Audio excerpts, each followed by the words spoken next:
খাবারের জন্য লাইনে দাঁড়িয়ে থাকা ফিলিস্তিনিদের গুলি করে মারছে ইসরায়েল। একদিনে ১১০ ফিলিস্তিনিকে হত্যা। ক্ষুধার জ্বালায় অসুস্থ সন্তানকে লবণ পানি দিচ্ছেন গাজার মায়েরা। অবিলম্বে ফিলিস্তিনকে স্বাধীন রাষ্ট্র স্বীকৃতি দেওয়ার আহ্বান ৬০ ব্রিটিশ এমপি। ইউরোপীয় ইউনিয়ন এবং মেক্সিকোর ওপর ৩০% শুল্ক আরোপ ট্রাম্পের। পাল্টা ব্যবস্থা নিলে শুল্ক আরও বাড়ানোর হুঁশিয়ারি। এবং থাইল্যান্ডে মাঙ্কি পক্সে আক্রান্ত ৪০ জন, ১৩ জনের মৃত্যু। আগের বছরের তুলনায় কম বলছে দেশটির রোগ নিয়ন্ত্রণ বিভাগ।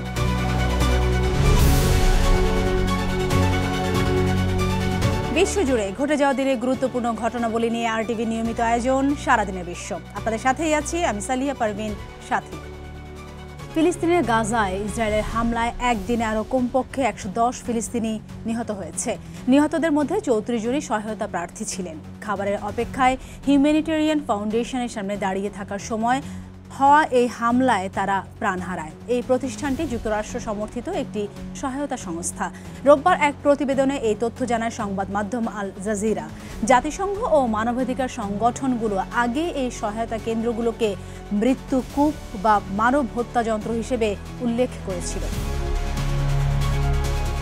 ফিলিস্তিনের অবরুদ্ধ গাজা উপত্যকায় চলছে ইসরায়েলের লাগামহীন বর্বরতা।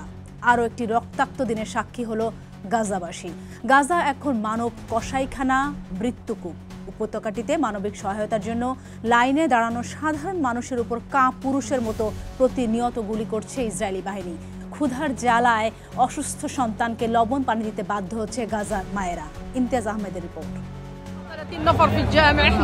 এখানে কোনো খাবার পানি নেই, আমাদের থাকার জায়গাটুকুও নেই। আমরা ৩০ জন মানুষ একটি মসজিদে থাকি। ক্ষুধার জ্বালায় অসুস্থ হয়ে পড়ায় বাচ্চাদের লবণাক্ত পানি দিতে হচ্ছে। ৩ দিন ধরে আমি কিছুই খাইনি। ব্যথার কারণে কথা বলতেও কষ্ট হচ্ছে।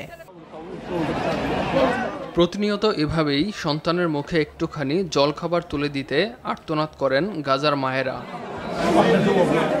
প্রায় প্রতিদিনই ত্রাণ নিতে গিয়ে প্রাণ হারাচ্ছেন নিরীহ ফিলিস্তিনিরা। ক্ষুধার যন্ত্রণায় প্রাণের মায়া ছেড়ে দাঁড়াচ্ছেন ত্রাণের লাইনে। শনিবার রাফার উত্তরাঞ্চলের সহায়তা কেন্দ্রে ত্রাণ নিতে আসা ফিলিস্তিনিদের ওপর নির্বিচারে গুলি চালায় ইসরায়েলি বাহিনী। এতে হতাহত হয় অনেকে। এর মধ্যেই আল মাওয়াসিতে ড্রোন হামলা চালায় ইসরায়েল। শরণার্থীদের তাঁবুগুলোর ওপর সরাসরি হামলা চালায় নেতানিয়াহু বাহিনী। এতে বেশ কয়েকজন নিহত হয়, যাদের বেশিরভাগই নারী ও শিশু। জাতিসংঘ বলছে গেল ৬ সপ্তাহে গাজায় সহায়তা নিতে গিয়ে প্রাণ হারিয়েছে অন্তত ৮০০ ফিলিস্তিনি। এর মধ্যে বেশিরভাগই নিহত হয় গুলিবিদ্ধ হয়ে। সহায়তার নামে গাজার বাসিন্দাদের উপর গুলি চালানোকে মানবাধিকারের সুস্পষ্ট লঙ্ঘন বলে মন্তব্য করেছে সংস্থাটি। জাতিসংঘ ও মানবাধিকার সংগঠনগুলো আগেই এই সহায়তা কেন্দ্রগুলোকে মৃত্যুকূপ বা মানব হত্যার ফাঁদ হিসেবে উল্লেখ করেছিল। আল আকসা হাসপাতালের এক মুখপাত্র জানান, হাসপাতালে আহত মানুষের চাপ সামলাতে হিমশিম খাচ্ছেন তারা। ঔষধ ও চিকিৎসা সরঞ্জামের চলছে ভয়াবহ ঘাটতি। এমন পরিস্থিতিতে হামাস ও ইসরায়েলের মধ্যকার যুদ্ধবিরতি আলোচনা আবারও ভেস্তে গেছে। গাজা থেকে কতটুকু এলাকা ছাড়বে ইসরায়েলি বাহিনী তা নিয়ে তৈরি হয়েছে মতবিরোধ। ফিলিস্তিন বলছে ইসরায়েলের দেয়া মানচিত্রে গাজার প্রায় ৪০% এলাকার দখল হারাবে তারা। তাই তা মানতে নারাজ হামাস। গোষ্ঠীটির চাওয়া মার্চের আগের যুদ্ধবিরতির সীমায় ফিরে যাবে ইসরায়েল। এছাড়া রাফা সীমান্তের কাছে ছোট একটি জায়গায় লক্ষাধিক উদ্বাস্তু ফিলিস্তিনিকে ঠেলে দেওয়ারও আশঙ্কা করছে হামাস। আর এমনটা হলে ইসরায়েলি মানচিত্র বাস্তবে গাজা উপত্যকার পুনরায় দখলের বৈধতা দেবে, আর গাজা পরিণত হবে বিচ্ছিন্ন বন্দিশালায়। ইমতিয়াজ আহমেদ, আরটিভি। অবিলম্বে ফিলিস্তিনকে একটি স্বাধীন রাষ্ট্র হিসেবে স্বীকৃতি দিতে সরব হয়েছেন যুক্তরাজ্যের অর্ধশতাধিক এমপি। দেশটির লেবার পার্টির প্রায় ৬০ জন এমপি ফিলিস্তিনকে স্বাধীন রাষ্ট্র হিসেবে স্বীকৃতি দিতে সরকারের প্রতি আহ্বান জানিয়েছেন। একই সঙ্গে গাজায় ইসরায়েলের চলমান জাতিগত নির্মূল অভিযান বন্ধে জরুরি পদক্ষেপ নিতেও আহ্বান জানিয়েছেন তারা। এক প্রতিবেদনে এই তথ্য জানিয়েছে ব্রিটিশ সংবাদ মাধ্যম দ্য গার্ডিয়ান। সংবাদ মাধ্যমটি বলছে, গেল বৃহস্পতিবার ফিলিস্তিনকে স্বাধীন রাষ্ট্র হিসেবে স্বীকৃতি দেওয়ার আহ্বান জানিয়ে চিঠিটি পাঠানো হয়েছে। Labour friends of Palestine and the middle east নামে একটি সংগঠনের উদ্যোগে এই চিঠি পাঠানো হয়। এতে স্বাক্ষর করেছেন 59 জন লেবার এমপি। বিশ্বের বিভিন্ন দেশের উপর একের পর এক শুল্ক আরোপ করে যাচ্ছে মার্কিন প্রেসিডেন্ট ডোনাল্ড ট্রাম্প।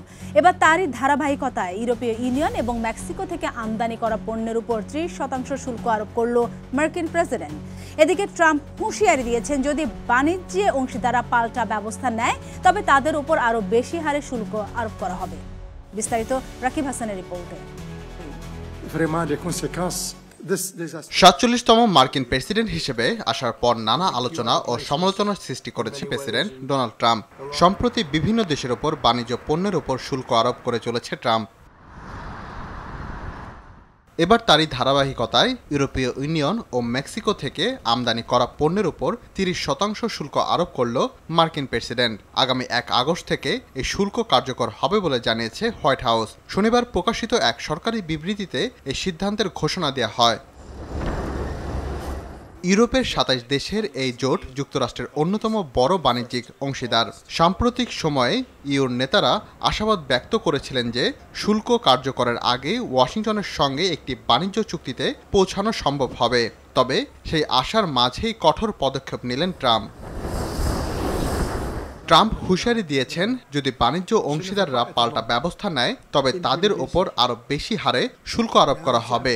এর পাশাপাশি জাপান, দক্ষিণ কোরিয়া, কানাডা ও ব্রাজিল সহ আরও কয়েকটি দেশের ওপরও নতুন শুল্ক আরোপের ঘোষণা দিয়েছে ট্রাম্প।